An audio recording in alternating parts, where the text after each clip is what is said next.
Welcome in Shorthand House YouTube channel. This dictation is from Kailash Chandra volume 1st. Exercise first. Speed 80 word per minute. Start now. Sir, honorable members will recall that the bill was introduced in the House of the People on the 2nd September 1953. It has had a long history and in one form or another it has been before the public since the end of 1949.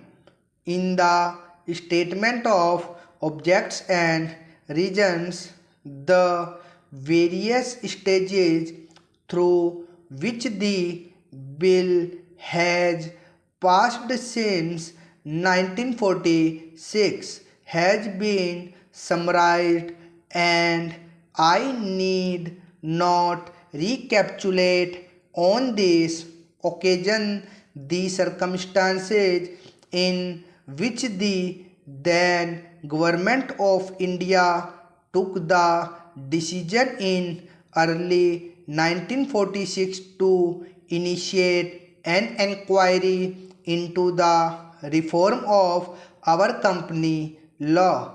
I would remind honorable members that between 1946 and 1948, the entire field of company law was carefully reviewed by two distinguished company lawyers who were appointed to recommend the broad lines on which the present act should be revised. Their recommendations were examined in the then Ministry of Commerce, and certain tentative departmental views which emerged were circulated in a comprehensive memorandum to all recognized trade and industrial associations, bar associations, the High Court, and the state governments that brought us to the end of 1949. Many representations on this memorandum were duly received from chambers of commerce, trade industrial associations, state governments, and the general public. At the end of 1950, the government of India appointed a committee under the chairmanship of Shri Baba to go into the entire question of the revision of the Companies Act with particular reference to its bearing on the development of trade and industry in this country. This committee examined a large number of witnesses in many parts of the country and submitted its report in March 1952. This report again was circulated to all state governments, chambers of commerce, trade associations, high courts, and many other bodies.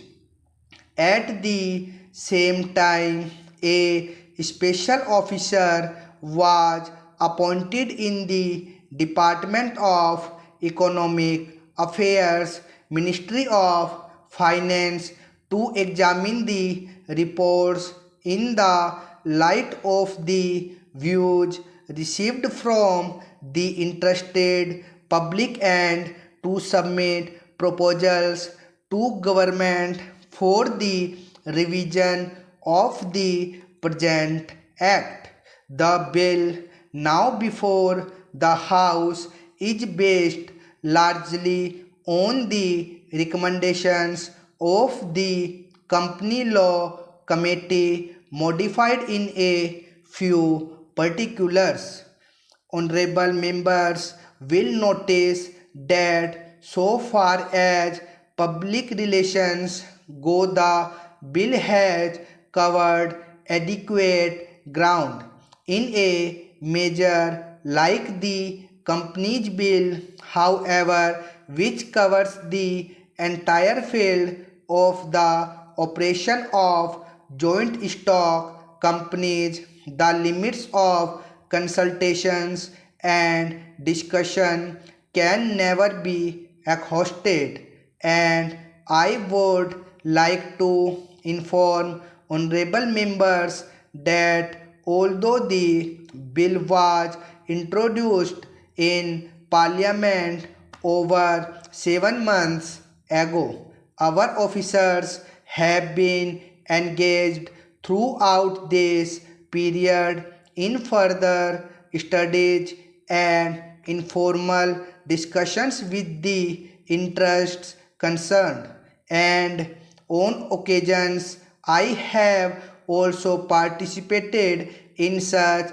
discussions. I have also given some further thought to some of the issues arising out of the bill, and I propose at the appropriate state to bring before the select committee any changes in the provisions of the bill which seem to me to be worthy of consideration in the light of this further examination. No honorable members will have noticed that the bill contains 6 clauses and 12 schedules. I think it is probably one of the longest legislative measures in recent legislative history, but its size might be regarded as misleading unless I make a few comments. The bill is both, one must remember, a consolidating and amending measure, as mentioned in the statement of objects and reasons. This is the first opportunity which has occurred since 1923 for the consolidation of the Companies Act. Advantage has been taken of this opportunity to redraft several long and complicated sections in the present Act, which have been split up into a large number of clauses. This is the largest single factor accountable for the increase in the number of clauses in the bill. New clauses embodying substantial changes in the present law would hardly constitute more than a small fraction of the bill. I would also draw attention to the structural changes in the bill to which a reference has been made in the statement of objects and reasons.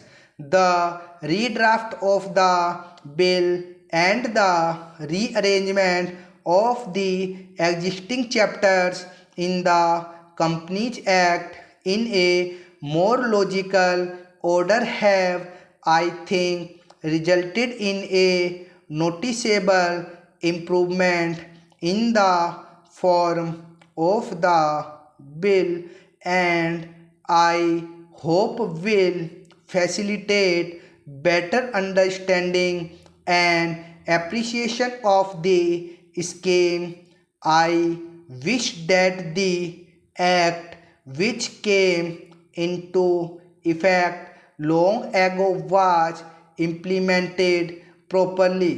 I know that the minister here is very earnest in implementing it, but unfortunately his colleagues at the state level are disappointing him. Unfortunately, no steps have been taken for trimming or toning up the administration at the state level and at the district level. They have to be taken immediately. Stop. Dictation का बार बार लिख के अभ्यास करें तथा इसे transcribe जरूर करें। धन्यवाद।